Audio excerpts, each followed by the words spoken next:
Assalamualaikum warahmatullahi wabarakatuh. Selamat datang di channel Catatan Malam Hari. Untuk kisah kali ini, ada sebuah cerita yang berjudul Penghuni Kamar Kosong Nomor 4.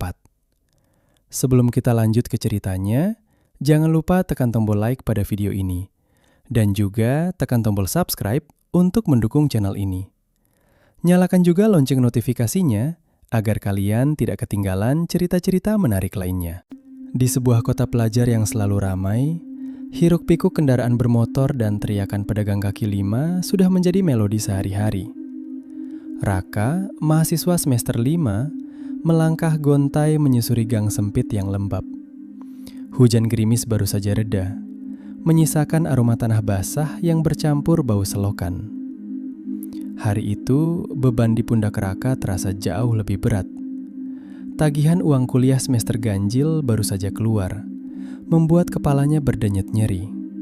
Ditambah lagi, ibu kos lamanya menaikkan harga sewa kamar secara sepihak. Bagi Raka yang hanya mengandalkan uang kiriman orang tua di kampung, yang kebetulan sedang gagal panen, bertahan di kos lamanya sama saja dengan menggali kuburan finansial. Ia harus pindah secepatnya, mencari tempat bernaung yang lebih ramah untuk dompetnya yang semakin menipis. Pencariannya selama 3 hari berturut-turut belum membuahkan hasil.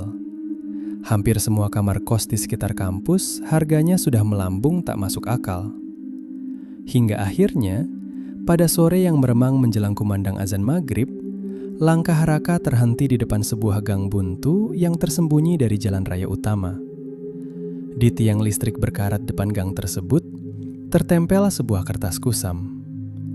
Tulisannya menggunakan spidol hitam yang tintanya mulai luntur. Terima kos Putra, harga sangat murah. Gang Kemboja nomor 13. Tanpa berpikir panjang, Raka menyusuri gang tersebut. Berbeda dengan jalan utama yang bising, Gang Kemboja terasa luar biasa sepi.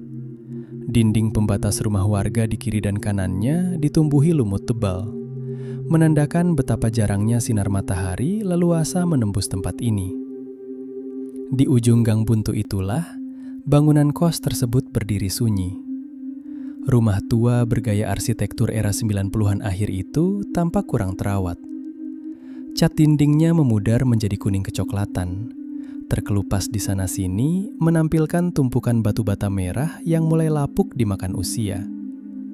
Di halaman depan, terdapat sebuah pohon mangga tua yang sangat rindang, membuat suasana rumah itu semakin teduh, atau lebih tepatnya, muram. Raka menelan ludah.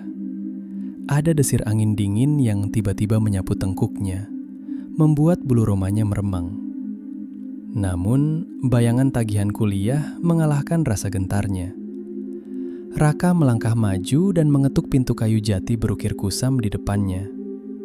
Pintu itu berderi terbuka, menampilkan sosok pria parubaya dengan sarung kotak-kotak pudar dan kaos kutang putih.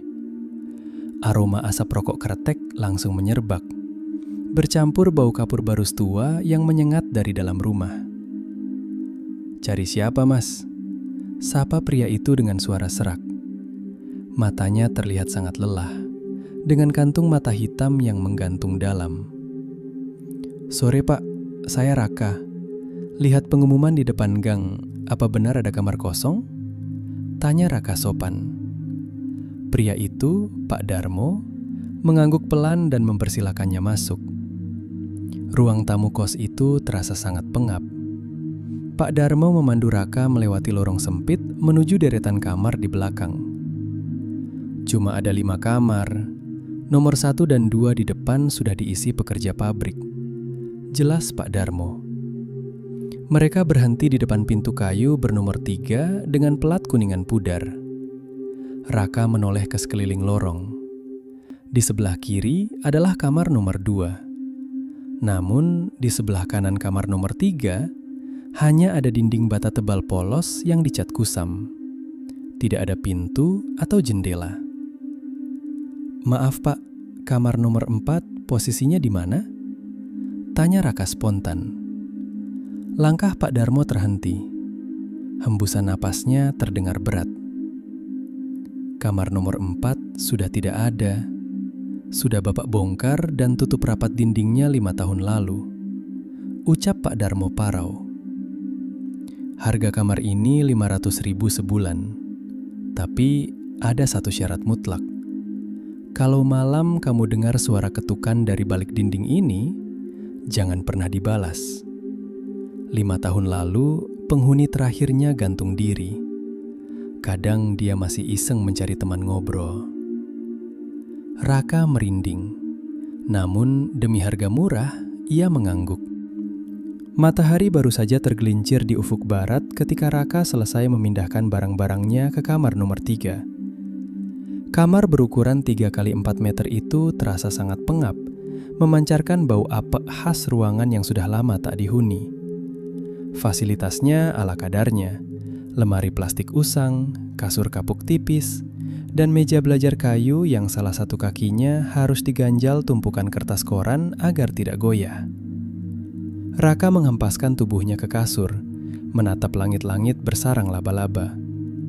Pandangannya kemudian beralih ke dinding sebelah kanan. Dinding yang menutupi eks kamar nomor 4 itu entah mengapa terlihat sangat berbeda. Warnanya lebih kusam, dan catnya menggelembung tebal di beberapa bagian akibat rembesan air yang sumbernya tak jelas. Saat Raka iseng menempelkan telapak tangannya ke permukaan dinding tersebut, ada sensasi hawa dingin ganjil yang meresap menembus pori-pori kulitnya, jauh lebih dingin dari suhu ruangan itu sendiri. Malam pertama di kosan baru itu merayap lambat. Hujan gerimis kembali turun membasahi atap seng, menciptakan irama monoton yang mengundang kantuk. Penghuni kamar nomor 1 dan 2 sepertinya belum pulang dari pabrik, membuat kosan Pak Darmo terasa seperti rumah tak berpenghuni. Raka menyeduh kopi hitam panas, mencoba mengusir hawa dingin, lalu duduk bersila di depan meja belajar. Ia menyalakan laptop tuanya yang mendengung keras, bersiap menyelesaikan tugas makalah sejarah. Hanya cahaya kebiruan dari monitor dan lampu bohlam kuning redup yang menerangi ruangan sempit itu. Suara ketikan jari Raka di atas keyboard menjadi pemecah keheningan utama, berpadu dengan detak konstan jarum jam dinding tua yang seolah membesar suaranya di tengah kesunyian. Sesekali Raka berhenti mengetik untuk menyeruput kopinya, menikmati ketenangan yang awalnya terasa sangat membantu konsentrasinya.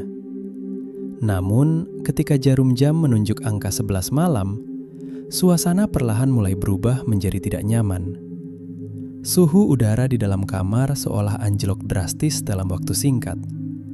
Hawa dinginnya bukan lagi efek dari hujan gerimis di luar jendela, melainkan hawa dingin tak wajar yang menggigit tengkuk dan membuat bulu romanya meremang.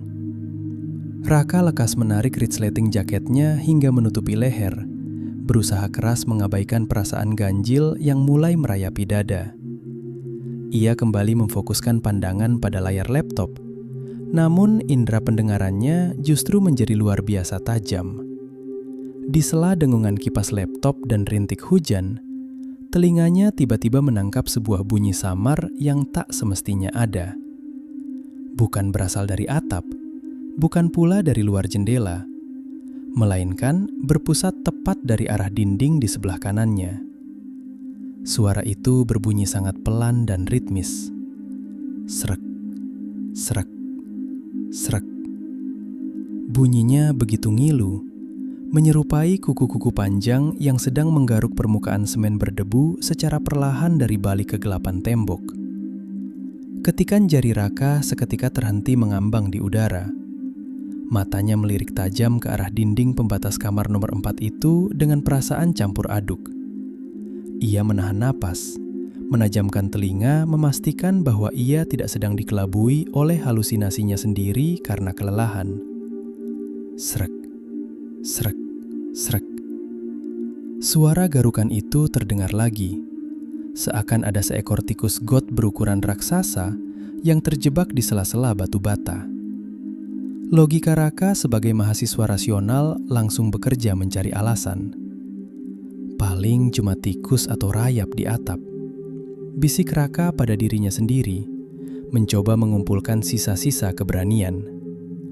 Ia memaksa jari-jarinya kembali mengetik, sengaja menekan tuts dengan lebih keras dan kasar agar suaranya bisa menutupi bunyi mengganggu tersebut. Untuk sesaat, taktik itu berhasil mengalihkan fokusnya. Raka kembali larut dalam pekerjaannya. Namun 10 menit kemudian, tenggorokan Raka mendadak terasa gatal akibat hawa dingin. Ia terbatuk cukup keras, memecah kesunyian malam. Dan saat itulah hal yang membuat jantungnya seakan melorot ke perut terjadi. Begitu suara batuk Raka berhenti, suara garukan konstan di balik dinding itu pun mendadak berhenti total. Hening seketika. Seolah sesuatu di balik dinding tebal itu baru saja menyadari kehadiran Raka, dan kini makhluk itu ikut terdiam mematung untuk balas mendengarkan Raka.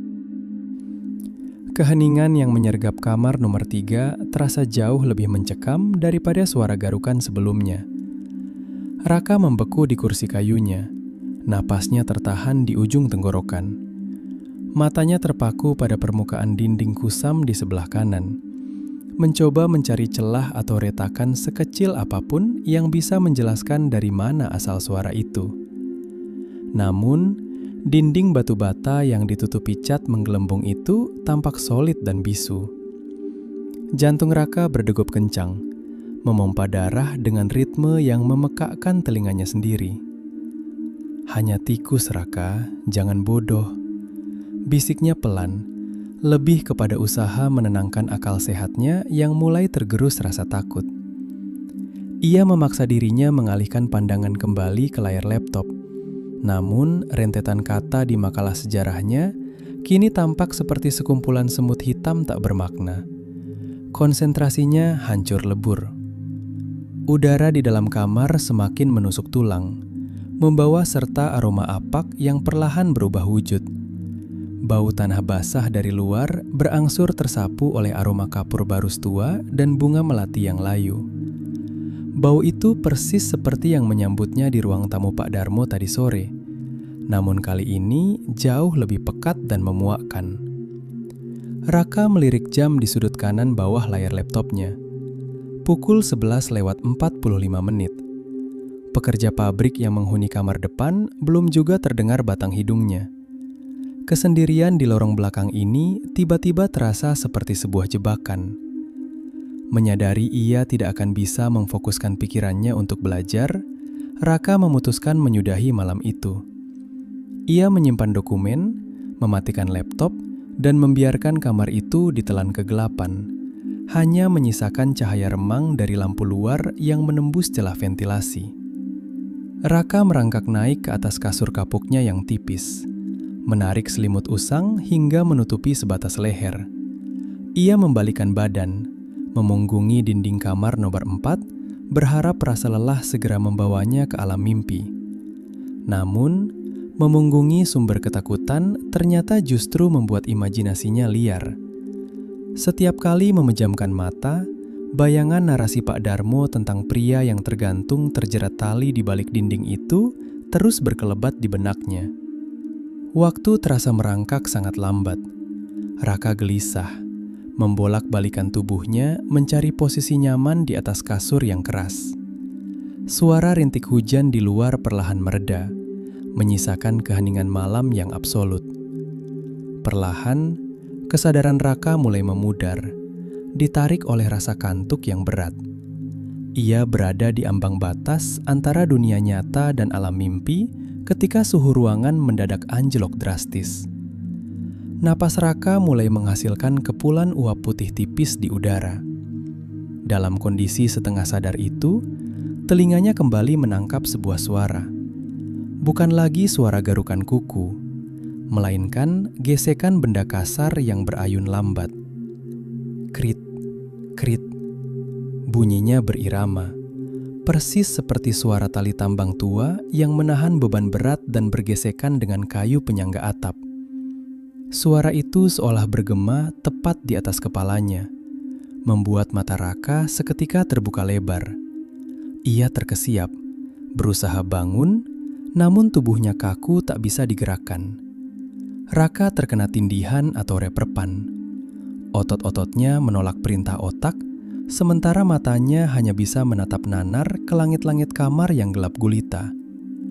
Napas Raka memburu. Dadanya sesak seolah ada batu besar menekan tulang rusuknya. Keringat dingin bermunculan di dahinya. Dalam kepanikan, sudut matanya menangkap pergerakan dari arah dinding kamar nomor 4.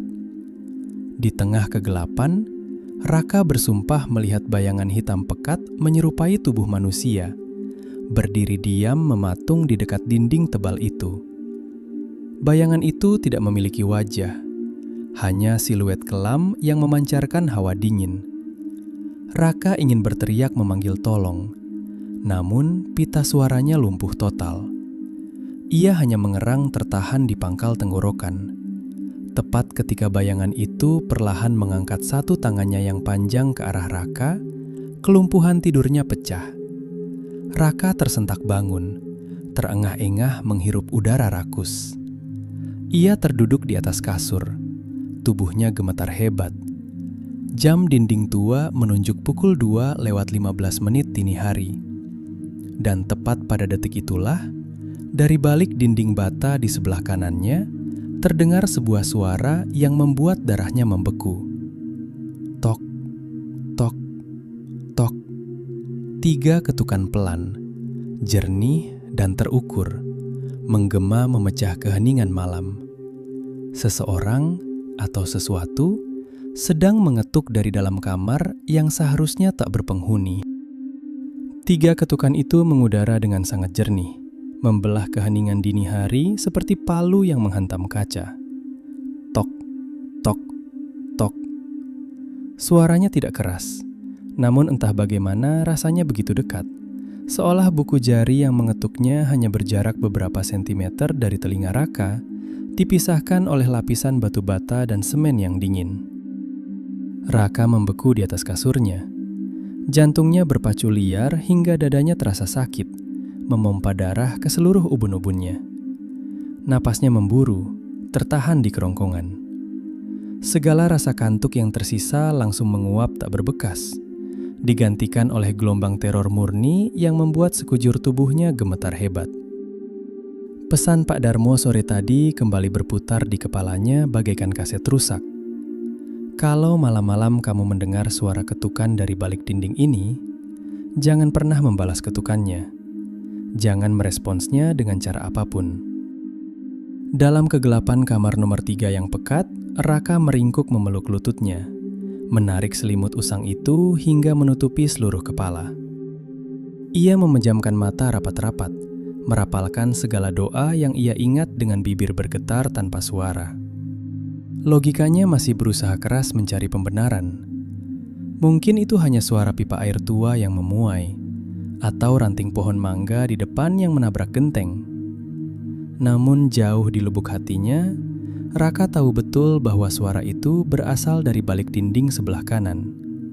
Dinding pembatas dengan kamar nomor 4 yang sudah 5 tahun ditutup mati. Raka menahan napasnya, menunggu dalam ketegangan yang menyiksa ubun-ubun. 1 menit berlalu bagaikan 1 jam. Kesunyian kembali merajai ruangan, hanya diselingi oleh detak jam dinding yang seakan mengejek kepanikannya.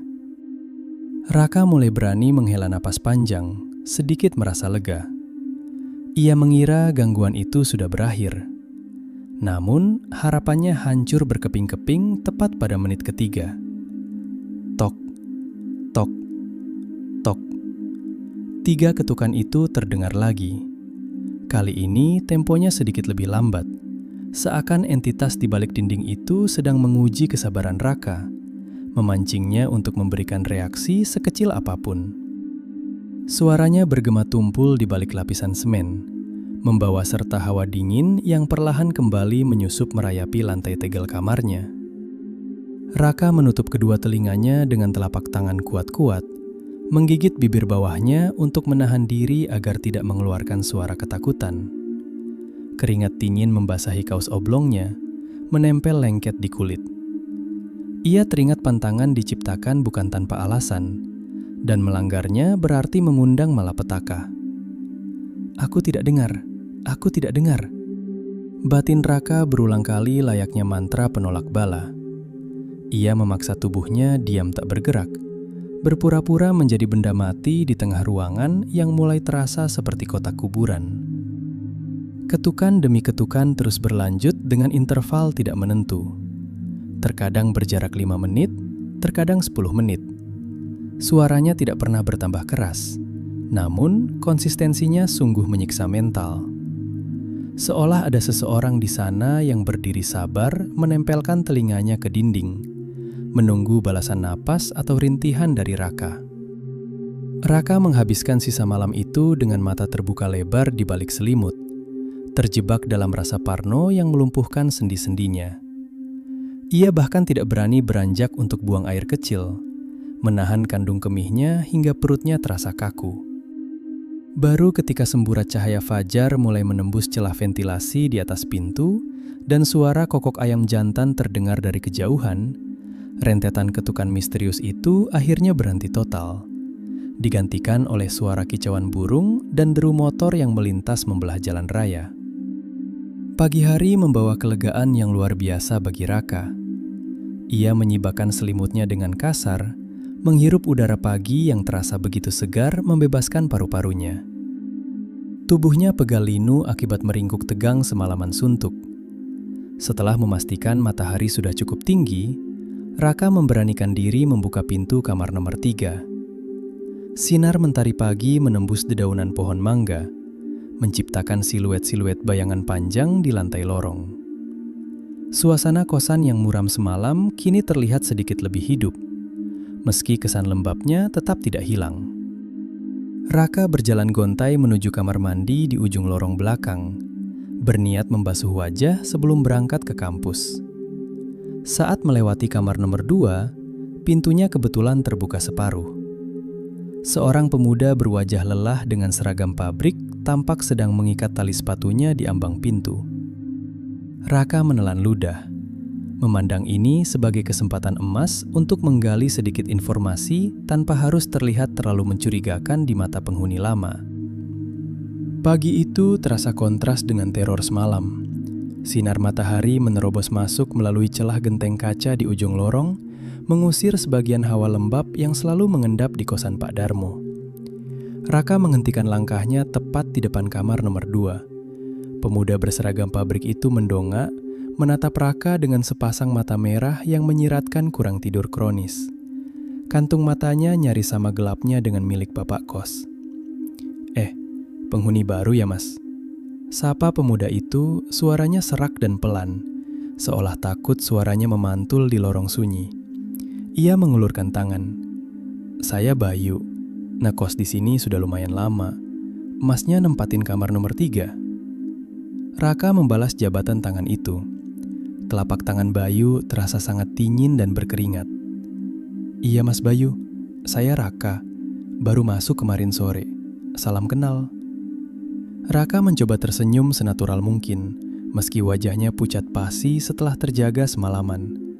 Ia melirik sekilas ke arah dinding kosong di ujung lorong, lalu menatap Bayu kembali dengan rasa penasaran yang menggebu. "Mas Bayu, maaf kalau saya lancang."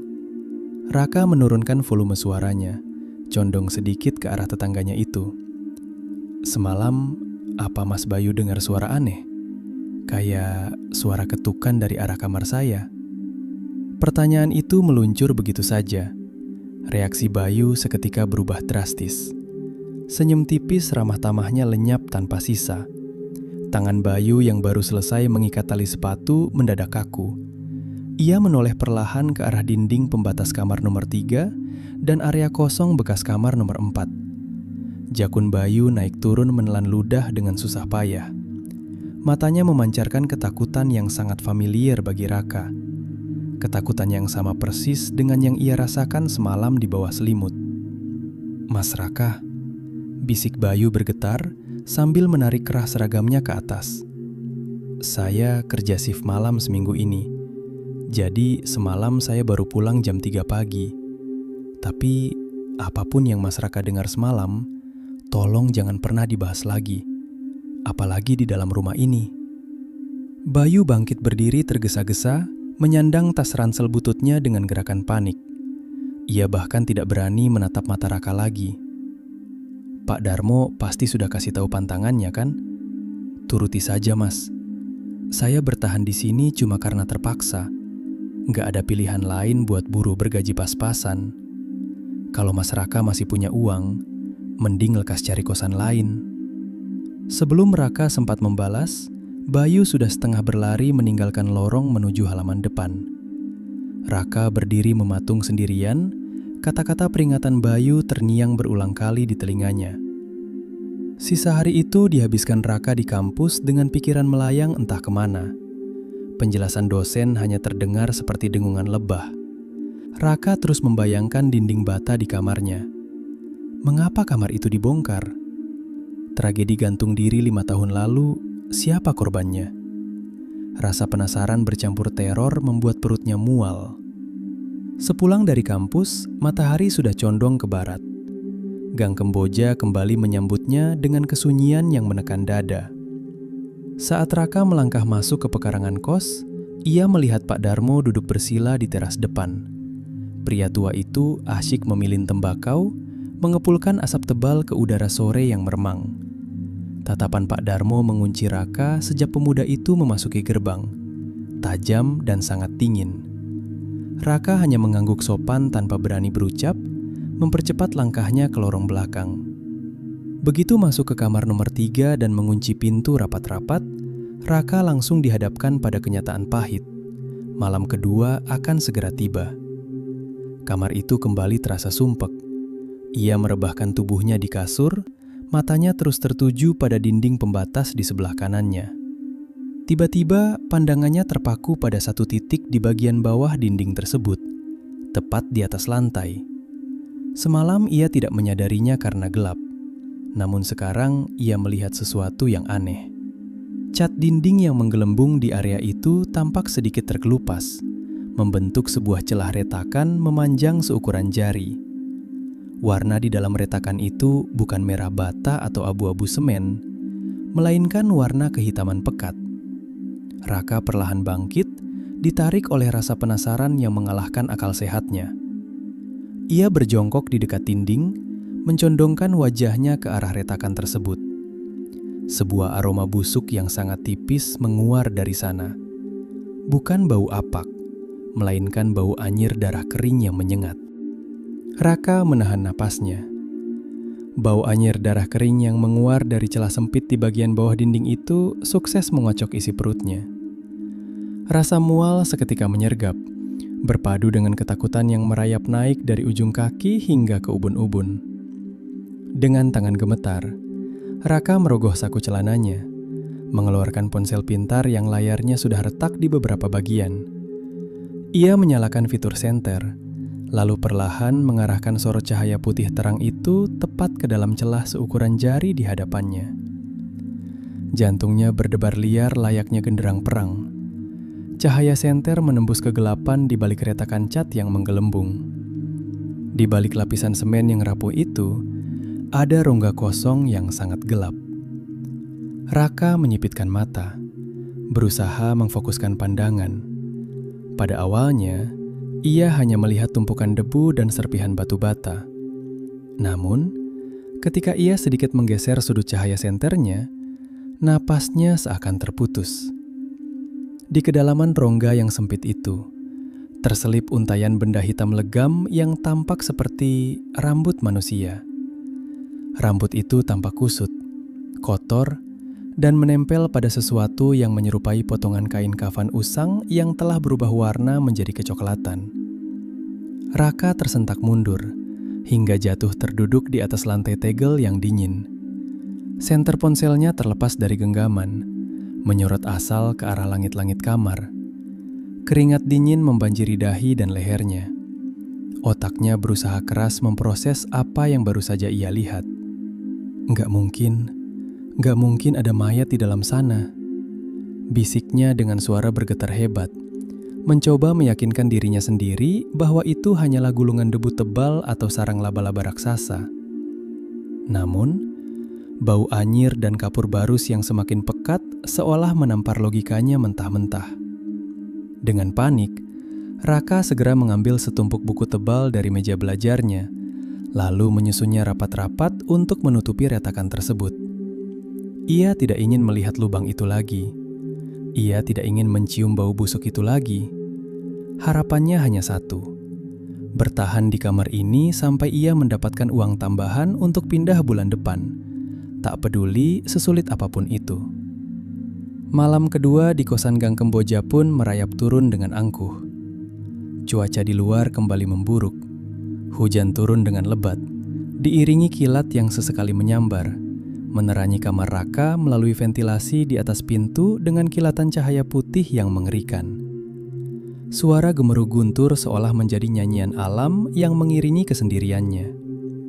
Raka duduk meringkuk di atas kasur, menyumbat kedua telinganya dengan earphone yang terhubung ke ponsel, memutar musik dengan volume maksimal untuk menulikan pendengarannya dari suara apapun yang mungkin muncul dari balik dinding. Ia tidak peduli jika gendang telinganya sakit, asalkan ia tidak mendengar suara-suara gaib itu lagi. Waktu bergulir dengan sangat lambat dan menyiksa. Pukul 10 malam berlalu. Pukul 11 malam terlewati. Hingga akhirnya, jam dinding menunjukkan angka 12 tepat. Udara di dalam kamar Raka kembali anjlok drastis. Hawa dingin yang tidak wajar itu menembus pori-pori kulitnya, membekukan aliran darahnya. Bahkan selimut tebal dan jaket yang ia kenakan tak mampu mengusir rasa menggigil yang menyerang sekujur tubuhnya. Tiba-tiba, lampu bohlam di kamarnya berkedip beberapa kali sebelum akhirnya padam total. Gelap gulita menyergap. Aliran listrik di seluruh rumah kos sepertinya terputus akibat badai. Sialnya lagi, ponsel Raka yang sedari tadi ia gunakan untuk memutar musik tiba-tiba mati total dengan suara dengungan aneh. Padahal indikator baterainya masih menunjukkan angka 40% beberapa menit yang lalu. Keheningan yang menekan dada kembali menguasai ruangan, hanya menyisakan derau hujan deras di luar sana. Raka mencengkeram selimutnya erat-erat. Matanya melotot menembus kegelapan, menunggu dengan teror yang melumpuhkan akal sehat. Ia tahu, waktunya telah tiba. Dan benar saja, di tengah derasnya suara hujan, sayup-sayup telinga Raka menangkap sebuah suara baru dari arah dinding sebelah kanan. Bukan suara garukan kuku, bukan pula suara 3 ketukan jernih seperti semalam. Kali ini, suaranya jauh lebih mengerikan. Itu adalah suara isak tangis tertahan. Suara tangisan seorang pria dewasa yang terdengar sangat pilu, serak, dan menyayat hati. Berasal tepat dari balik dinding bata yang kini disembunyikan di balik tumpukan buku sejarah milik Raka. Isakan merana itu perlahan diiringi oleh suara gesekan pelan, seolah ada tubuh berat yang sedang berayun-ayun, bergesekan dengan dinding kamarnya. Suara tangisan memilukan itu mengalun di tengah kegelapan pekat, menembus derau hujan badai yang menghantam atap sengkosan. Isakannya terdengar begitu dekat, seolah pria malang itu duduk bersandar tepat di balik dinding batu bata di sebelah Raka. Setiap tarikan napasnya membawa hawa dingin yang menusuk hingga ke tulang. Raka meringkuk memeluk lututnya, tubuhnya bergetar hebat. Ia memejamkan mata, namun indera pendengarannya justru menangkap detail yang jauh lebih mengerikan. Di sela isak tangis itu, terdengar gesekan kasar yang ritmis. Serkrit, serkrit. Bunyinya menyerupai kain tebal yang bergesekan dengan dinding semen, diayunkan perlahan oleh seutas tali tambang yang menegang menahan beban berat. Raka tahu persis visual apa yang sedang tercipta di balik tembok itu, dan membayangkannya saja sudah membuat kewarasannya nyaris putus asa. Jangan dijawab, anggap aku tuli. Raka merapalkan mantra pertahanan di dalam hati, menggigit bibir bawahnya kuat-kuat untuk mencegah erangan ketakutan lolos dari tenggorokannya. Rasa anyir darah mulai terasa di lidahnya akibat gigitan yang terlalu dalam. Namun rasa sakit fisik itu seakan tak ada artinya dibandingkan teror gaib ini. Isak tangis di balik dinding perlahan berubah nada. yang awalnya terdengar seperti kesedihan mendalam, kini berangsur menjadi rintihan frustrasi yang amat menyayat hati. Suaranya menjadi lebih serak dan basah, seolah tenggorokan sosok tersebut dipenuhi oleh cairan kental yang mencekik. Rintihan itu tak lagi sekedar suara menggema tanpa arah. Suaranya perlahan merayap turun, memusat ke arah lantai, tepat di mana Raka menyusun tumpukan buku sejarah untuk menutupi celah retakan. Jantung Raka serasa berhenti berdetak di dalam rongga dadanya. Sosok itu tidak lagi bergantung di atas sana. Sosok itu sudah turun, merangkak, dan menempatkan wajahnya tepat di depan retakan sempit tersebut. Udara di sekitar sudut kamar mendadak menjadi sangat busuk. Bau anyir darah kering menguar luar biasa pekat, bercampur dengan bau kapur barus dan bangkai yang membuat perut Raka bergejolak sehebat-hebatnya. Di tengah gemuruh petir yang membelah langit, isak tangis itu tiba-tiba berhenti total. Keheningan yang menyergap sedetik kemudian terasa jauh lebih mencekik. Raka menahan napasnya, sama sekali tak berani mengeluarkan suara sekecil apapun. Matanya nanar menatap kegelapan di sudut kamarnya. Dari balik celah sempit yang tertutup buku-buku tebal, terdengar bunyi tarikan napas panjang yang parau dan bergetar. Lalu, sebuah bisikan lirih menyusup menembus celah dinding, mengalir langsung ke telinga Raka layaknya bisa ular yang mematikan. "Tolong, lepaskan ikatan tali ini. Leherku sangat sakit. Kenapa kamu diam saja dari tadi?" Bisikan itu terus diulang-ulang, memanggil dalam kegelapan, merajuk meminta belas kasihan dengan nada yang semakin lama semakin mendesak. Setiap kali rentetan bisikan itu selesai terucap, terdengar suara goresan kuku-kuku kotor yang menggaruk tumpukan buku milik Raka dari balik dinding. Serak, serak, serak. Buku-buku tebal yang tersusun rapat itu mulai bergetar pelan, terdorong sedikit demi sedikit oleh dorongan fisik sesuatu dari dalam retakan. Raka mundur perlahan membelah kasurnya, menempelkan punggungnya rapat-rapat ke dinding sisi lain kamarnya dengan napas memburu. Keringat dingin mengucur deras membasahi sekujur tubuh. Ia ingin sekali berlari menerobos badai di luar sana, namun kedua kakinya terasa lumpuh total. Bisikan memelas di balik dinding itu kini berubah menjadi geraman marah yang tertahan. "Kamu dengar aku. Aku tahu kamu belum tidur. Buka," temannya. "Buka." Suara itu tidak lagi mengiba, melainkan penuh dengan luapan amarah gaib yang mematikan. Namun Raka menutup telinganya, memejamkan mata, memeluk dirinya sendiri, dan terus membungkam mulutnya dengan tangan. Ia menahan siksaan mental dan teror ini semalaman suntuk tanpa terpejam sedetik pun. Hingga akhirnya, suara azan subuh berkumandang lamat-lamat memecah keheningan, dan geraman marah di balik dinding itu perlahan menghilang di telan kabut pagi. Cahaya fajar perlahan mengusir sisa-sisa bayangan mengerikan di dalam kamar nomor 3. Raka masih duduk meringkuk di sudut ruangan, memeluk lututnya dengan pandangan kosong.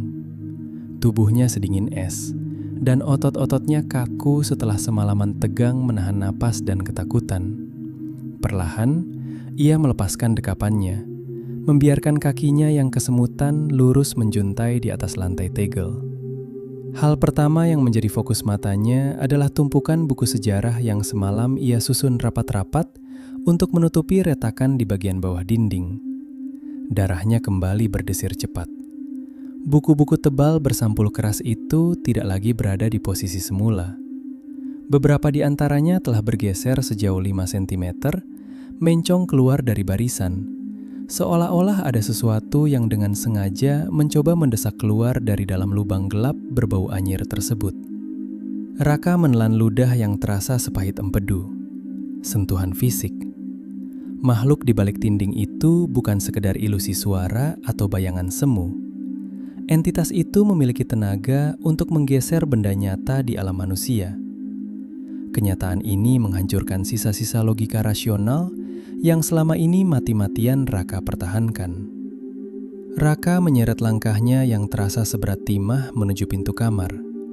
Ia memutar kunci dengan tangan yang masih sedikit gemetar, lalu membuka pintu kayu itu lebar-lebar. Udara pagi khas kota pelajar yang biasanya menyegarkan, kini terasa hambar di paru-parunya. Hujan badai semalam menyisakan genangan air di halaman berlumut kosan Gang Kemboja, dan daun-daun mangga berserakan memenuhi teras. Lorong kosan tampak sunyi. Penghuni kamar nomor 1 dan 2 sepertinya sudah berangkat kerja ke pabrik sejak subuh, meninggalkan Raka sendirian bersama keheningan yang menyesakkan dada. Ia berjalan gontai menuju kamar mandi bersama di ujung lorong belakang. Saat mencuci muka di depan cermin kecil yang buram, Raka terkejut melihat pantulan dirinya sendiri. Wajahnya pucat pasi seperti mayat hidup, dengan kantung mata hitam legam yang menggantung dalam, persis seperti sepasang mata lelah milik Bayu, dan raut wajah tanpa harapan milik Pak Darmo. Raka menyadari satu hal mengerikan. Tempat ini sedang perlahan-lahan mengisap kehidupan dari orang-orang yang tinggal di dalamnya. Rasa lapar yang mulai melilit perut memaksa Raka untuk keluar dari area kosan.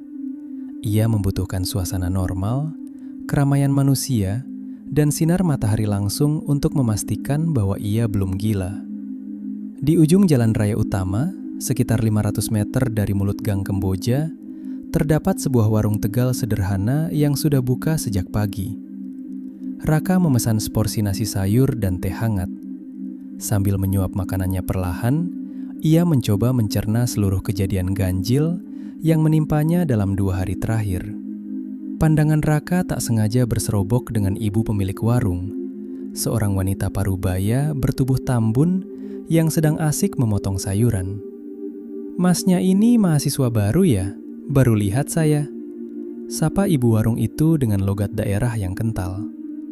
"Iya bu, saya baru pindah ke kosan di Gang Kemboja," jawab Raka pelan, nyaris tak bertenaga. Pisau di tangan ibu warung itu mendadak berhenti mengiris buncis. Ia menatap Raka dengan dahi berkerut, seolah sedang melihat orang yang salah jalan. "Gang Kemboja? Kosannya Pak Darmo yang di ujung buntu itu?"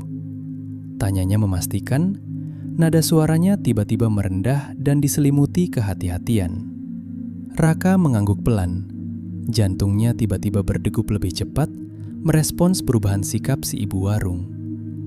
"Iya bu, kos yang ada pohon mangga besarnya di depan." "Memangnya kenapa ya bu?"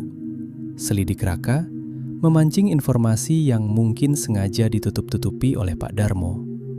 Ibu warung itu celingukan ke kiri dan kanan, memastikan tidak ada pelanggan lain yang mendengar pembicaraan mereka, lalu mencondongkan tubuhnya ke atas etalase kaca. "Mas, ibu cuma mau kasih saran. Kalau masih ada tempat lain, mending pindah saja. Sudah rahasia umum di kampung ini kalau kosan itu auranya gelap," bisik si ibu dengan mata membelalak serius. 5 tahun lalu, ada mahasiswa perantauan yang nyewa kamar paling pojok. Anaknya pendiam, jarang keluar. Tiba-tiba suatu malam, warga geger karena bau busuk yang nyengat banget dari kamarnya. Pas pintunya didobrak sama Pak RT dan Pak Darmo, anak itu sudah membusuk, tergantung di atas ranjangnya sendiri dengan tali tambang pramuka. Lidahnya menjulur, dan anehnya, kata warga yang lihat langsung, posisinya saat tergantung itu menghadap lurus menatap ke arah tembok yang bersebelahan dengan kamar nomor 3, bukan menghadap ke pintu keluar. Raka berhenti mengunyah. Nasi di mulutnya tiba-tiba terasa seperti sekam. Raka terdiam mematung. Nasi sayur di piringnya mendadak kehilangan daya tarik, seolah berubah menjadi tumpukan abu dingin. Angin sepoi-sepoi yang sedari tadi meniupkan kesejukan pagi, kini terasa seperti embusan napas kematian di tengkuknya. "Menghadap ke tembok kamar nomor 3, Bu?" Raka mengulangi kalimat wanita parubaya itu dengan suara bergetar, memastikan pendengarannya tidak salah menangkap informasi mengerikan tersebut.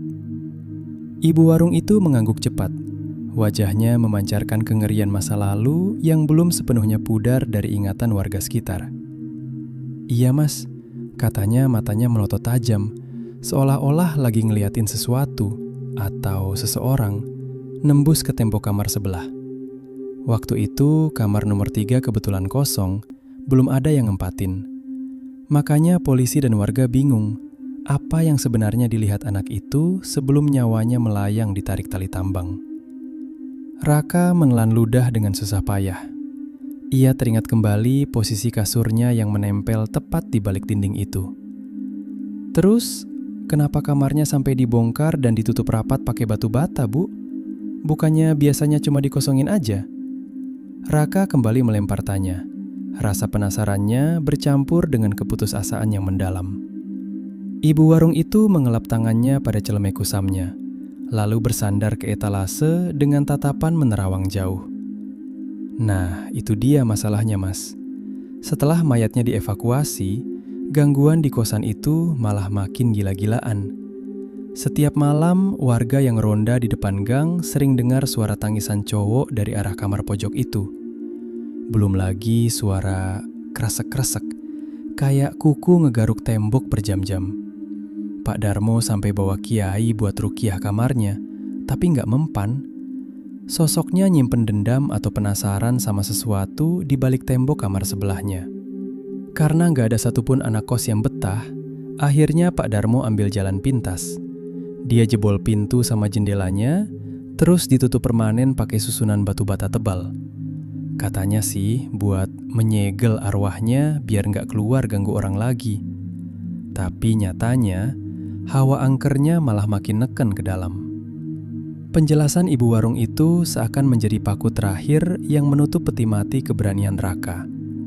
Misteri 3 ketukan, suara garukan kuku, bau anyir darah dari celah retakan, dan rambut hitam yang mengintip di balik tembok.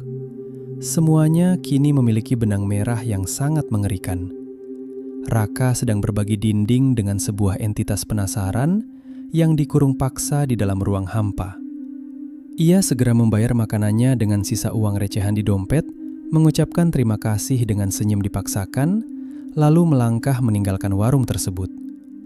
Matahari mulai meninggi, menyengat kulitnya dengan terik, namun langkah kaki Raka terasa gontai tanpa arah.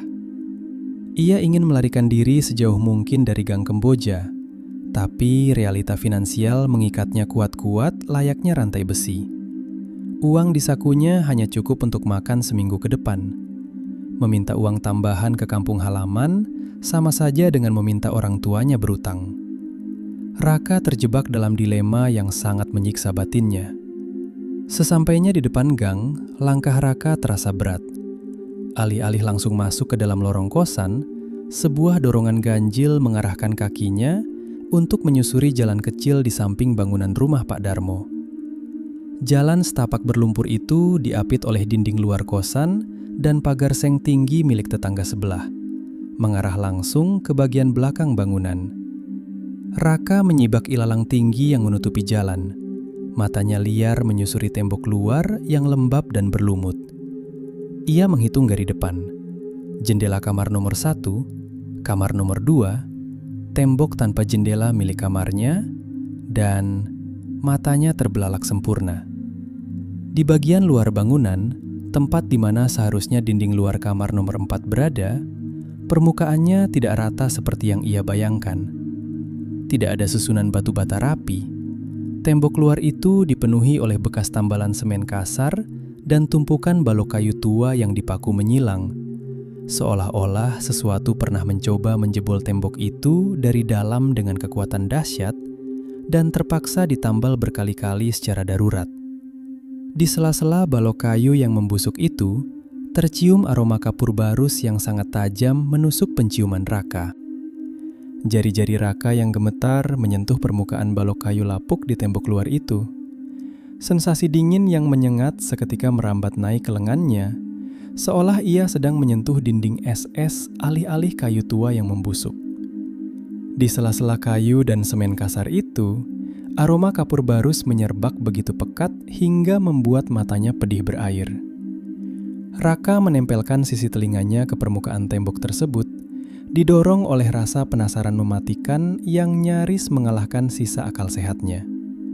Di balik ketebalan dinding yang ditambal berlapis-lapis itu, ia mendengar sesuatu.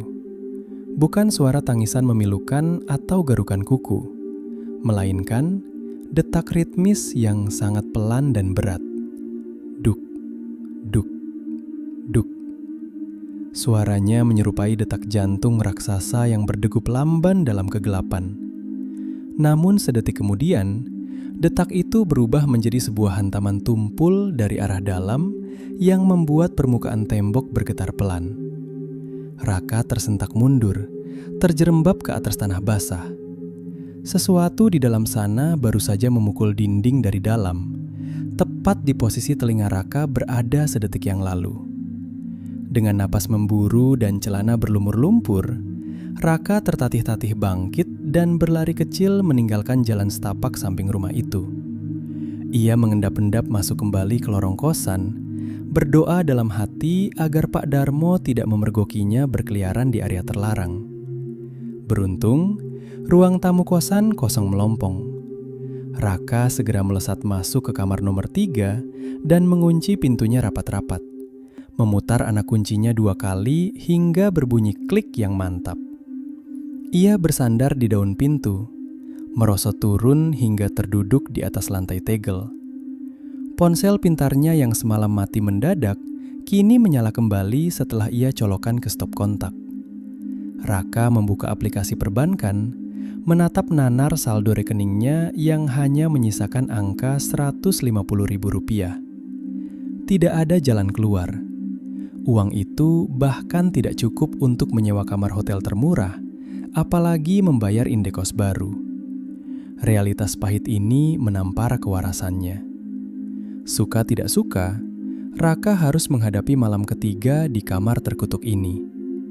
Matahari perlahan tumbang di ufuk barat, digantikan oleh semburat jingga pucat yang memantul melalui kaca ventilasi, melempar bayangan memanjang ke lantai kamar. Raka mulai mempersiapkan pertahanan terakhirnya. Ia menggeser meja belajar kayu yang cukup berat, mendorongnya dengan susah payah hingga menempel ketat menahan tumpukan buku sejarah yang menutupi retakan di bagian bawah dinding. Raka bahkan mengganjal kaki meja itu dengan koper pakaiannya agar tidak bisa bergeser seinci pun. Malam ini, ia bertekad tidak akan membiarkan celah itu membesar. Setelah barikade daruratnya selesai, Raka duduk bersila di atas kasur, menggenggam erat sebuah senter kecil. Malam turun menyelimuti gang Kemboja, membawa keheningan yang luar biasa menekan dada. Berbeda dengan 2 malam sebelumnya, malam ini tidak ada rintik hujan atau badai petir. Suasana di luar begitu sepi.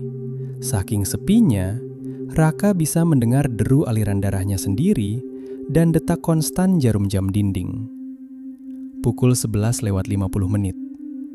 Udara di dalam kamar mulai berkhianat. Suhu anjlok drastis dalam hitungan detik, mengubah embusan napas Raka menjadi kepulan uap putih tipis. Bohlam lampu kuning di langit-langit mendadak berkedip-kedip tak wajar, meredup hingga kamar itu nyaris tenggelam dalam kegelapan sebelum akhirnya kembali menyala benderang. Perubahan tegangan listrik itu diiringi oleh bau yang sangat dibencinya. Bau anyir darah kering, melati layu, dan kapur barus tua. Dan tepat pada pergantian tengah malam, suara itu datang. Bukan lagi 3 ketukan pelan yang menguji kesabaran, melainkan hantaman dahsyat bertubi-tubi yang mengguncang seluruh struktur dinding kamarnya. Bam, bam, bam. Getarannya merontokkan serpihan debu semen dari langit-langit. Meja belajar kayu yang Raka jadikan barikade berderit hebat, terdorong mundur dengan kasar beberapa sentimeter oleh kekuatan tak kasat mata dari dalam retakan dinding. Raka memejamkan mata rapat-rapat, membekap kedua telinganya. Namun, sebuah suara parau dan basah tiba-tiba menyusup. Tidak lagi berbisik, melainkan berbicara datar dengan volume normal, seolah sosok itu sedang duduk bersila tepat di sebelahnya. Mejamu terlalu berat. Aku tidak bisa menatap matamu dengan jelas, Raka. Makhluk di balik dinding itu entah bagaimana, baru saja menyebut namanya. Suara parau yang menyebut namanya itu bagaikan hantaman godam tak kasat mata yang menghancurkan sisa-sisa akal sehat Raka. Raka? Nama itu meluncur dengan nada datar yang basah, seolah pita suara makhluk tersebut dipenuhi oleh cairan kental yang bergelembung. Udara di dalam kamar nomor 3 mendadak terasa hampa, menyedot seluruh oksigen hingga Raka terengah-engah mencari udara. Ia membeku di atas kasurnya. Matanya melebar menatap nyeri ke arah meja belajar yang baru saja bergeser mundur. Koper berisi pakaian yang ia jadikan penahan tambahan di kaki meja ikut terseret beberapa sentimeter di atas lantai tegel, menciptakan bunyi decitan tajam yang memekakkan telinga. Pantangan dari Pak Darmo kembali menggema keras di kepalanya. Jangan pernah membalas ketukannya. Jangan meresponsnya dengan cara apapun. Raka menggigit bibir bawahnya hingga mengecap rasa asin darah di lidahnya. Ia mengatupkan rahang rapat-rapat, memaksa dirinya menjadi patung hidup di tengah teror yang kini mengetahui identitas aslinya. "Kenapa kamu diam saja, Raka?" Suara itu kembali terdengar. Kali ini nadanya sedikit merajuk, seperti anak kecil yang kecewa karena tak diajak bermain, namun dibalut dengan timbre serak seorang pria dewasa yang mengancam nyawa. "Kamu sudah mengintipku kemarin. Kamu melihat rambutku. Kamu mencium baunya, kan?" Bulu kuduk Raka meremang sejadi-jadinya. Entitas di balik dinding itu tahu. Ia tahu semua yang Raka lakukan sejak malam pertama. Ia tahu Raka menyorotkan senter ke dalam retakan itu. Serangan gaib ini bukan lagi sekedar sisa-sisa energi negatif dari masa lalu. Ini adalah teror yang sangat sadar dan penuh perhitungan. Dari balik tumpukan buku sejarah yang mulai berantakan akibat dorongan dari dalam, terdengar suara gesekan kuku tajam yang menggaruk permukaan sampul kertas tebal. Srek, srek, srek. Kali ini bunyinya sangat lambat dan disengaja. Sedetik kemudian, salah satu buku bersampul tebal itu jatuh berdebum ke lantai, terdorong sepenuhnya keluar dari barisan barikade. Cahaya bohlam kuning yang berkedip redup menyorot retakan di bagian bawah dinding yang kini kembali terekspos separuh. Dari celah sempit berukuran sebesar jari itu, Raka melihat sesuatu yang membuat lambungnya seakan terpelintir hebat. Sebuah jari pucat pasi dengan kuku panjang yang menghitam perlahan menyelinap keluar dari kegelapan lubang tersebut. Jari itu bergerak kaku, menggapai-gapai udara kosong di atas lantai tegel, mencari celah untuk mencengkeram ujung meja belajar. Kulit pada jari itu tampak keriput dan basah, dihiasi bercak-bercak kecoklatan layaknya daging yang mulai membusuk. Bau anyir darah dan kapur barus seketika meledak memenuhi seisi ruangan, berkali-kali lipat lebih pekat dari sebelumnya. Raka memundurkan tubuhnya secara refleks, menyeret pantatnya di atas kasur hingga punggungnya menabrak keras dinding di sisi yang berlawanan. Jantungnya berpacu liar hingga dadanya terasa sakit, seakan organ vitalnya itu berusaha merontak keluar dari tulang rusuknya. Jari pucat itu terus meraba-raba mencari tumpuan, dan tak lama kemudian, jari kedua dan ketiga menyusul keluar dari retakan sempit yang sama, saling berdesakan hingga terdengar bunyi retakan kecil dari lapisan semen yang tak mampu menahan paksaan tersebut. Krak! Celah di bagian bawah dinding itu perlahan membesar. Raka menekan telapak tangannya ke mulutnya sendiri kuat-kuat, meredam jeritan histeris yang nyaris meledak. Air mata ketakutan mulai menggenang di pelupuk matanya, mengalir turun membasahi pipinya yang sedingin es. "Tolong bantu aku, Raka. Tarik tanganku. Di sini sangat gelap dan sesak." Bisik suara parau itu lagi, diiringi oleh isak tangis pilu yang bergema memantul di keempat sudut kamar. Hawa dingin kini terasa seperti ribuan jarum tak kasat mata yang menusuk-nusuk permukaan kulitnya tanpa ampun. Otot-otot leher Raka menegang hingga kaku. Logikanya berteriak menyuruhnya berlari menerjang pintu. Namun, tubuhnya lumpuh total. Ia hanya bisa pasrah, menunggu detik-detik kematiannya di tangan makhluk yang perlahan merobek dinding pembatas dunianya. Namun, tepat ketika Raka merasa pertahanan mentalnya berada di ambang kehancuran mutlak, sebuah gangguan baru muncul dari arah yang sama sekali tidak ia duga. Tok, tok, tok. Suara ketukan kayu yang jernih memecah ketegangan. Bukan dari balik dinding di sebelah kanannya, melainkan dari arah lorong luar. Seseorang baru saja mengetuk pintu utama kamar nomor 3. Suara ketukan di pintu kayu itu terdengar begitu normal. Namun di saat yang sama, terasa sangat tidak pada tempatnya. Tok, tok, tok. Raka tersentak. Tatapannya terombang-ambing antara jari-jari pucat yang masih merayap keluar dari retakan dinding dan daun pintu di depannya yang bergetar pelan. Di balik dinding, suara geraman parau makhluk itu mendadak terhenti. Seolah ia pun sedang mendengarkan siapa yang berani mengganggu interaksinya dengan Raka. Keheningan yang menyergap sedetik kemudian terasa begitu padat. Seolah udara di dalam kamar itu berubah menjadi cairan kental yang menyesakkan paru-paru. Raka menahan napas, tidak berani bersuara sedikit pun. Apakah itu Pak Darmo yang sedang melakukan pemeriksaan tengah malam? Ataukah Bayu yang akhirnya menyerah pada rasa takutnya dan mencari teman mengobrol? Mas Raka, sudah tidur? Suara itu terdengar pelan, serak, dan sangat familiar. Itu suara Pak Darmo. Raka merasa secercah harapan muncul di tengah kegelapan yang mencekik. Ia ingin sekali berteriak memanggil bantuan, menceritakan jari-jari membusuk yang mencoba merobek dinding kamarnya. Namun tenggorokannya masih terasa terkunci rapat. Anehnya, meskipun Pak Darmo berada tepat di balik pintu, pria tua itu seolah tidak menyadari bau busuk anyir dan hawa dingin luar biasa yang sedang menguasai kamar nomor 3. Mas, Bapak lupa kasih tahu, di laci meja belajar itu ada minyak kayu putih. Siapa tahu Mas kedinginan. Lanjut suara di balik pintu itu. Raka melirik ke arah meja belajarnya yang kini bergeser miring. Ia tahu betul tidak ada laci di meja kayu butut itu. Meja itu hanyalah selembar papan tua yang ditopang 4 kaki goyah. Kesadaran itu menghantam Raka seperti siraman air es. Yang berdiri di balik pintu itu kemungkinan besar bukanlah Pak Darmo yang asli.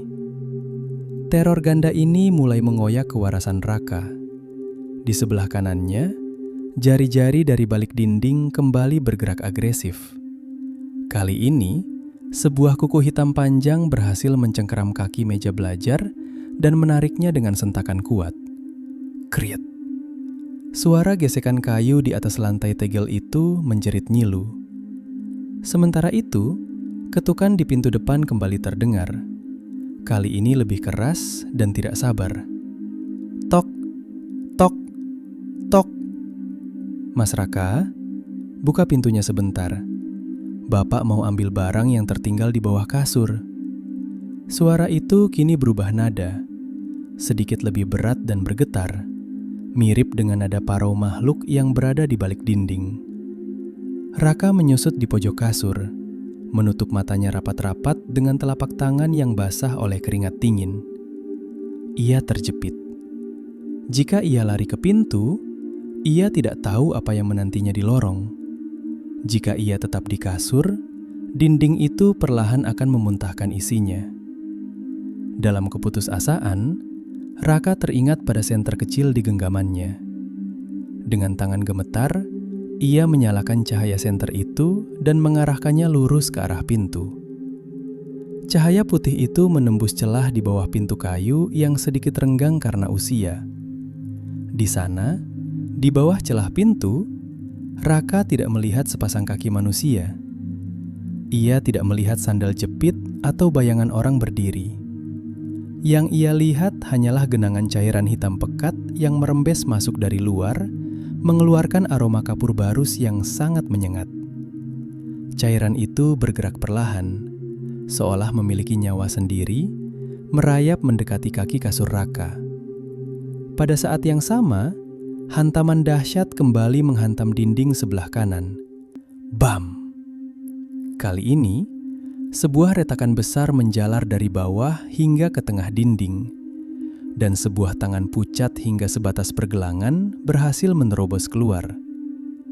Tangan itu melambai-lambai buta di udara, mencari leher Raka. Raka tidak bisa lagi menahan jeritannya. Sebuah teriakan histeris lolos dari kerongkongannya, memecah kesunyian malam di gang Kamboja. Namun, begitu suaranya menggema, semua aktivitas di kamar itu berhenti total. Tangan di dinding mematung, ketukan di pintu lenyap. Cairan hitam di lantai berhenti merayap. Keheningan yang datang setelahnya terasa lebih mengerikan, karena Raka menyadari bahwa dengan berteriak, ia baru saja melakukan kesalahan paling fatal yang dilarang keras oleh Pak Darmo. Ia telah merespons. Dari balik dinding dan dari balik pintu, secara bersamaan, terdengar suara tawa pelan yang dingin dan serak. Nah, akhirnya kamu menjawab juga, Raka. Suara tawa itu tidak terdengar seperti tawa manusia normal. Itu adalah bunyi serak seperti gesekan amplas pada kayu kering, yang kemudian berubah menjadi isakan basah. Raka menyesali teriakan yang baru saja lepas dari mulutnya. Ia bisa merasakan atmosfer di dalam kamar nomor 3 berubah secara drastis. Tekanan udara seolah meningkat, membuat telinganya berdenging dan dadanya sesak. Cahaya bohlam di langit-langit yang sedari tadi berkedip, kini meledak dengan suara prak yang tajam, menghujani lantai dengan serpihan kaca kecil. Kamar itu seketika tenggelam dalam kegelapan total. Hanya cahaya senter di tangan Raka yang bergetar hebat, menyorot liar ke arah tangan pucat yang masih menjulur kaku dari dinding retak. Tangan itu kini mulai bergerak kembali. Jemarinya menekuk dan mencengkeram pinggiran lubang semen, berusaha memperlebar jalan keluar. Krak, krak, krak. Suara dinding yang dipaksa hancur itu terdengar seperti suara tulang yang patah. Raka melihat dengan nyeri bagaimana retakan di dinding sebelah kanan menjalar cepat ke atas, membentuk pola menyerupai jaring laba-laba raksasa. Bau busuk yang semalam hanya sayup-sayup, kini meledak luar biasa hebat. Bau mayat yang telah lama membusuk di ruang pengap tanpa udara. Cairan hitam yang tadi merembes dari bawah pintu, kini sudah mencapai kaki kasur Raka, mulai meresap ke dalam kain selimutnya. Cairan itu terasa sangat dingin, dingin yang membakar kulit. Raka segera melompat ke sudut kasur yang paling jauh, memojokkan dirinya hingga tubuhnya menempel pada dinding sisi kiri. Ia ingin lari ke jendela, namun jendela kamarnya dipasangi teralis besi yang sudah berkarat dan tertanam kuat ke tembok. Ia benar-benar terjebak di dalam kotak maut ini. Raka, kenapa lari? Kamu sudah menjawabku. Bisikan itu kini terdengar tepat di belakang telinganya. Raka tersentak, memutar kepalanya ke arah dinding sisi kiri tempat ia bersandar. Tak ada siapapun di sana. Namun, ia bisa merasakan hembusan napas yang sedingin es menyapu lehernya. Senter di tangannya mulai berkedip-kedip, tanda baterainya hampir habis atau sedang diganggu oleh energi di ruangan itu. Dalam keremangan cahaya yang sekarat, Raka melihat kepala manusia perlahan menyembul keluar dari retakan dinding kamar nomor 4. Rambutnya panjang, hitam, dan kotor penuh dengan gumpalan tanah serta ulat-ulat kecil yang menggeliat. Kepala itu miring dengan sudut yang tidak wajar. Lehernya tampak patah, menyisakan bekas jeratan tali tambang yang menghitam dan masuk sangat dalam ke dagingnya yang membiru. Mata sosok itu, Raka tidak akan pernah melupakan mata itu. Tidak ada bagian putihnya, hanya 2 lubang hitam pekat yang terus mengeluarkan cairan bening yang berbau amis. Sosok itu menatap lurus ke arah Raka. Mulutnya terbuka lebar, menunjukkan deretan gigi yang menghitam. Leherku sakit sekali, Raka. Bantu aku melepaskan talinya. Sosok itu merangkak keluar dari dinding dengan gerakan yang kaku dan patah-patah, seperti boneka rusak yang dipaksa bergerak. Setengah tubuhnya kini sudah berada di dalam kamar nomor 3. Raka mencoba memukul pintu kamar, berteriak meminta tolong sekuat tenaga hingga tenggorokannya terasa robek. "Pak Darmo, Mas Bayu, tolong!" Namun suaranya seolah terserap oleh dinding-dinding tua itu, tidak pernah sampai keluar lorong. Di tengah keputusasaan itu, Raka teringat satu hal. Ia meraih ponselnya yang tergeletak di kasur, menyalakan layarnya yang silau. Dalam kegelapan total, cahaya dari layar ponsel itu menjadi satu-satunya pelindung sementara. Ia melihat sosok itu berhenti bergerak tepat di pinggir kasur saat cahaya ponsel mengenai wajah hancurnya. Sosok itu menutup wajahnya dengan tangannya yang penuh kuku hitam, mengerang rendah seolah kesakitan terkena cahaya. Raka menyadari bahwa entitas ini membenci cahaya. Namun, sebuah peringatan merah muncul di layar ponselnya. Baterai 1%. Jantung Raka seolah berhenti berdetak. Itu adalah 1% terakhir dari hidupnya. Saat layar itu mulai meredup dan akhirnya padam, Raka mendengar suara gesekan tubuh yang merangkak naik ke atas kasurnya. Sangat perlahan, diiringi suara tali tambang yang berderit menegang di atas plafon. "Sekarang, kamu yang akan menggantikanku menggantung di sini." Layar ponsel itu mati dengan satu kedipan terakhir, meninggalkan Raka dalam kegelapan yang begitu pekat hingga ia tak bisa melihat telapak tangannya sendiri. Kesunyian yang mengikuti matinya cahaya itu terasa lebih berat dari sebelumnya. Raka bisa mendengar suara napasnya sendiri yang pendek dan patah-patah, beradu dengan suara derit kasur kapuk yang tertekan beban dari arah kaki ranjang. Sosok itu sudah berada di atas kasurnya.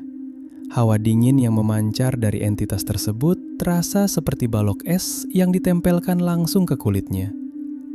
Bau busuk mayat kini menyengat begitu hebat sampai-sampai Raka harus menahan mual agar tidak muntah di tempat. Dalam kegelapan itu, indera pendengaran Raka menjadi luar biasa tajam. Ia mendengar suara srek-srek kain kafan yang bergesekan dengan spray, merangkak mendekatinya dengan sangat lambat. "Raka, jangan takut." Bisikan itu kini terdengar begitu dekat, tepat di depan wajahnya. Raka bisa merasakan hembusan udara dingin yang keluar dari mulut sosok itu mengenai hidungnya. Ia mencoba mundur, namun punggungnya sudah menempel keras pada dinding sisi kiri. Tangannya yang gemetar meraba-raba ke sekeliling dalam gelap, berharap menemukan benda apapun yang bisa dijadikan senjata. Jarinya menyentuh sebuah benda panjang dan kasar yang tergantung di atas kepalanya. Begitu jemarinya mencengkeram benda itu, darah Raka seketika membeku. Itu bukan kabel lampu. Itu adalah seutas tali tambang yang kasar dan kaku, menggantung rendah dari plafon yang seharusnya tidak memiliki lubang. Tali itu terasa lembab, seolah baru saja digunakan untuk menahan beban yang berkeringat dan dingin. Tiba-tiba, sebuah tangan yang sangat dingin dan licin mencengkeram pergelangan tangan Raka. Cengkeramannya begitu kuat hingga Raka merasa tulang pergelangan tangannya hampir remuk. "Lepaskan! Tolong!" Raka berontak sekuat tenaga. Namun tenaganya seolah tersedot habis oleh hawa dingin yang mengalir dari tangan sosok tersebut. Di tengah kegelapan, ia melihat 2 titik cahaya merah redup. Mata sosok itu yang kini menyala dalam kemarahan. Sosok itu menarik tubuh Raka dengan sentakan kasar ke tengah ranjang. Raka terjatuh telentang dan saat itu juga ia merasakan tali tambang yang tadi ia sentuh mulai melilit lehernya. Lilitan itu tidak dilingkarkan oleh tangan manusia, melainkan bergerak sendiri layaknya seekor ular yang sedang membelit mangsanya. Tali itu semakin kencang. Raka mulai kesulitan bernapas. Ia mencakar-cakar tali di lehernya, berusaha mencari celah untuk menarik napas. Namun tali itu semakin dalam masuk ke daging lehernya. Dalam keputusasaan yang memuncak, Raka mendengar suara tawa parau yang kini bergema dari segala penjuru kamar. "Pak Darmo, tolong!" rintih Raka dengan suara yang hampir habis. Namun bukannya bantuan yang datang, ia justru mendengar suara pintu kamarnya yang berderit terbuka perlahan. Di ambang pintu, dalam kegelapan lorong yang sedikit lebih terang, berdiri sebuah siluet yang sangat ia kenal. Siluet pria parubaya dengan sarung kotak-kotak dan asap rokok yang mengepul. Pak Darmo berdiri di sana, hanya menonton. Ia tidak bergerak untuk menolong. Ia hanya berdiri diam, menghisap rokok kreteknya dengan tenang, sementara matanya menatap datar ke arah Raka yang sedang meregang nyawa. "Sudah Bapak bilang, Mas, jangan dijawab." Suara Pak Darmo terdengar dingin tanpa emosi, hampir seperti sedang mengomentari cuaca. Dia sudah terlalu lama sendirian di balik dinding itu. Dia butuh pengganti, supaya saya bisa berhenti memberinya makan setiap malam. Kesadaran pahit menghantam Raka di tengah sisa-sisa oksigennya. Pak Darmo bukan sekadar pemilik kos yang malang. Dia adalah penjaga penjara yang sengaja mencari makanan untuk makhluk di balik dinding nomor 4 agar dirinya sendiri tetap selamat. Raka merasa tubuhnya mulai terangkat dari kasur. Kakinya menendang-nendang udara kosong. Pandangannya mulai mengabur, dan bintik-bintik cahaya putih mulai menari-nari di depan matanya. Saat itulah, dari balik dinding yang retak, sebuah tangan lain muncul dan membelai pipi Raka dengan lembut. "Selamat datang di kamar nomor 4, Raka." Dunia seakan berputar dengan sangat cepat di depan mata Raka yang mulai membelalak merah. Lilitan tali tambang di lehernya terasa semakin panas, membakar kulit dan menghimpit jalan napasnya hingga suara detak jantungnya sendiri terdengar seperti dentuman drum di dalam telinga. Ia ingin berteriak, mengutuk Pak Darmo yang berdiri mematung di ambang pintu. Namun, yang keluar dari tenggorokannya hanyalah suara serak yang putus-putus. Kaki Raka yang tadi menendang-nendang udara kini mulai melemas. Ujung jempol kakinya hanya mampu menggapai ujung sprei yang basah oleh cairan hitam misterius itu. Pandangannya yang mulai mengabur menangkap siluet Pak Darmo yang perlahan berbalik badan. Seolah-olah tontonan di depannya sudah tidak menarik lagi. Pria tua itu melangkah pergi, meninggalkan lorong yang gelap dengan suara seretan sandal jepit yang memudar. Membiarkan Raka menjadi tumbal bagi entitas yang kelaparan. Dalam ambang batas antara hidup dan mati, Raka merasakan sebuah pelukan dingin dari arah belakang. Sosok dengan leher patah itu kini sudah sepenuhnya keluar dari dinding dan bergantung tepat di belakang punggung Raka, menempel layaknya parasit.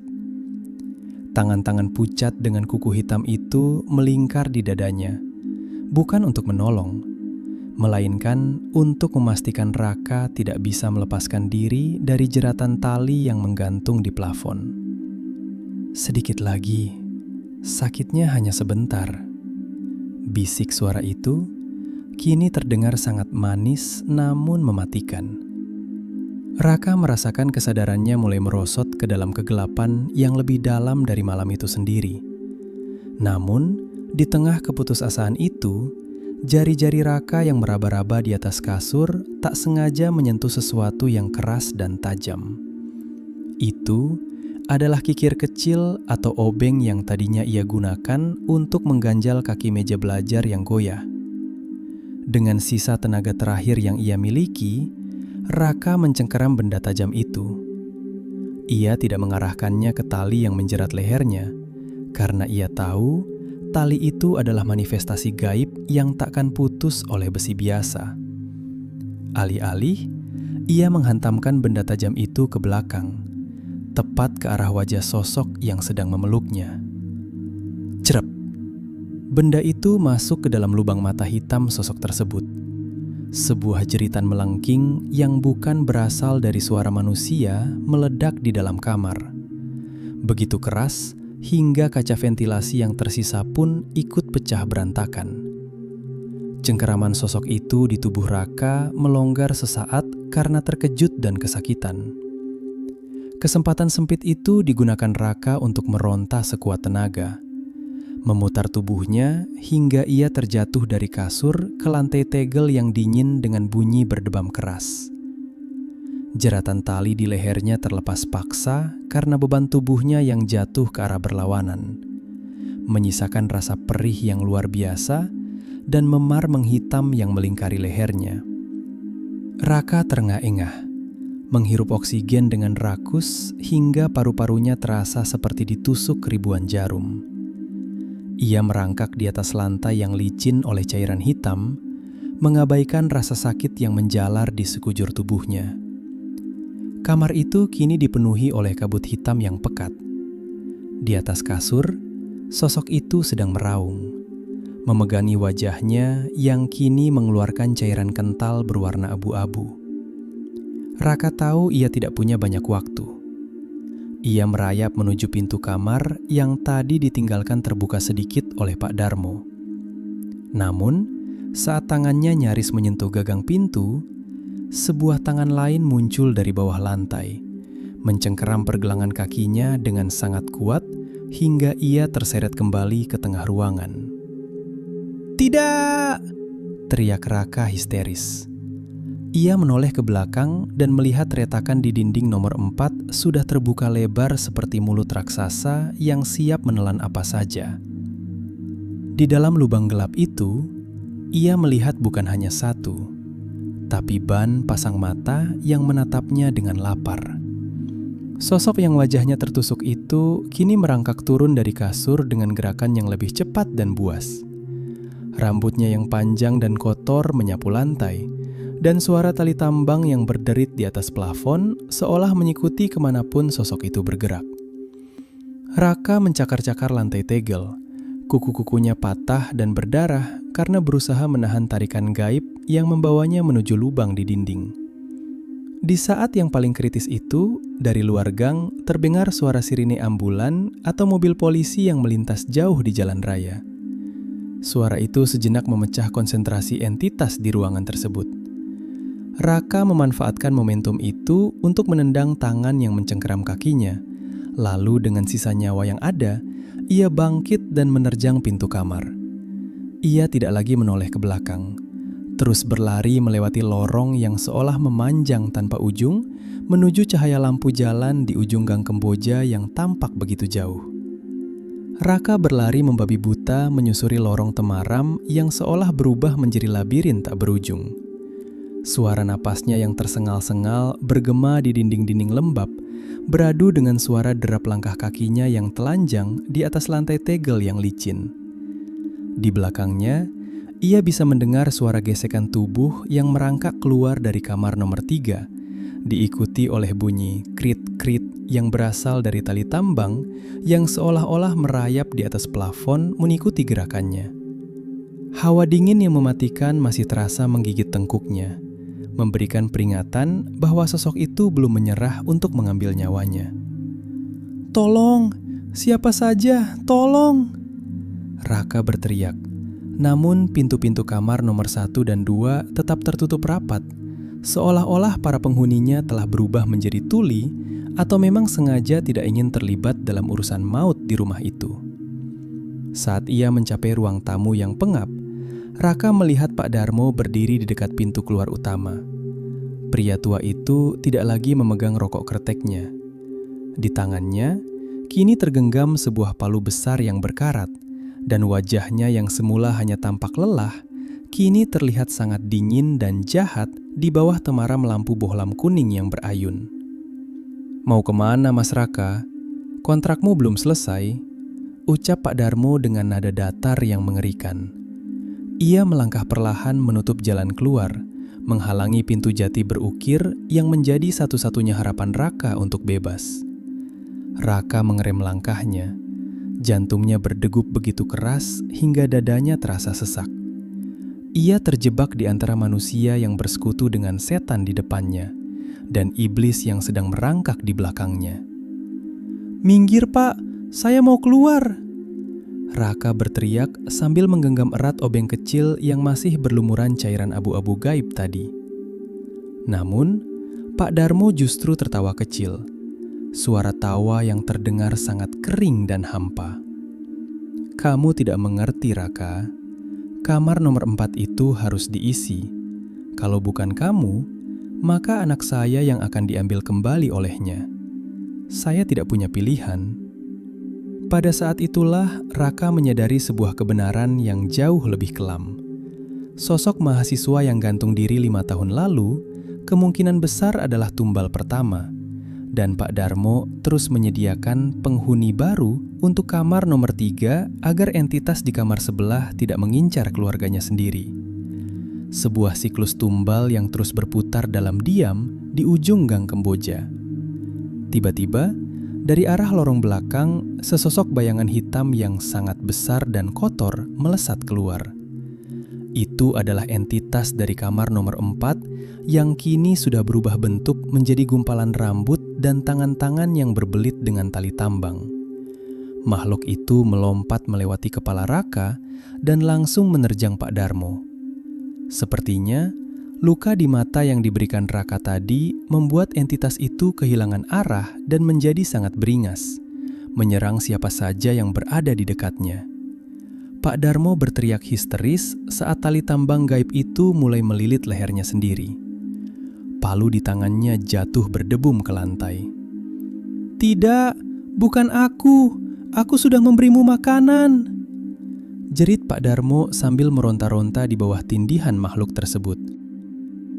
Raka tidak menyia-nyiakan kesempatan emas yang mengerikan itu. Dengan tenaga terakhir yang tersisa di otot-otot kakinya, ia melompati tubuh Pak Darmo dan entitas yang sedang bergulat itu, lalu menendang pintu depan hingga terbuka lebar. Angin malam yang dingin menyambutnya, namun terasa begitu segar dibandingkan udara busuk di dalam sana. Raka berlari melintasi halaman, melewati pohon mangga tua yang seolah-olah berusaha meraihnya dengan dahan-dahannya yang kering, dan terus memacu langkahnya keluar dari gerbang Gang Kemboja nomor 13. Ia terus berlari hingga mencapai jalan raya utama yang mulai sepi. Tanpa memperpedulikan pandangan orang-orang atau pengendara yang melintas, Raka terus berlari ke arah pusat kota yang terang benderang.